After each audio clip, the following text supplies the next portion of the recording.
સાવરકુંડલા રોડના ગોકુલનગરના સ્થાનિકોએ અમરેલી કલેક્ટરને આવેદનપત્ર પાઠવ્યું.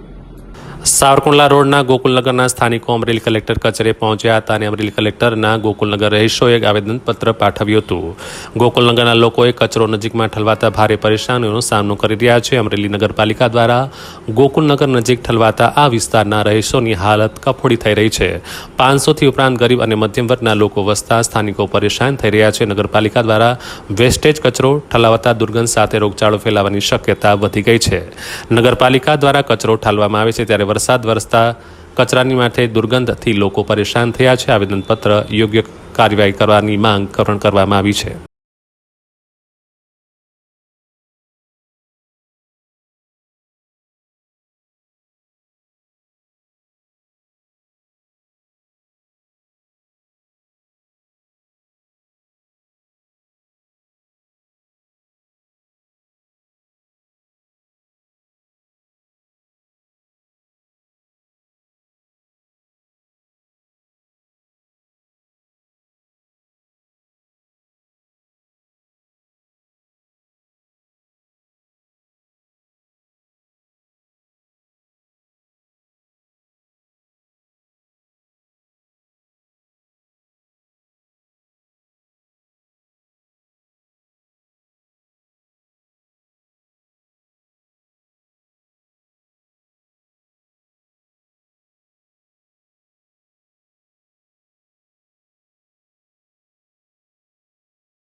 મારું નામ સાગર મેવાડા. અમે અમરેલીના એક વોર્ડ નંબર 11માંથી આવીએ છીએ અને અમે લોકો કલેક્ટર સાહેબને એક એવું આવેદનપત્ર દેવા આવ્યા હતા કે આ અમરેલી સિટીનો તમામ કચરો અમારા વિસ્તારમાં આવે છે અને ત્યાં બધા નીચલા વર્ગના લોકો રહે છે, નાના માણસો રહે છે, જે રોજનું લઈને રોજ ખાય છે.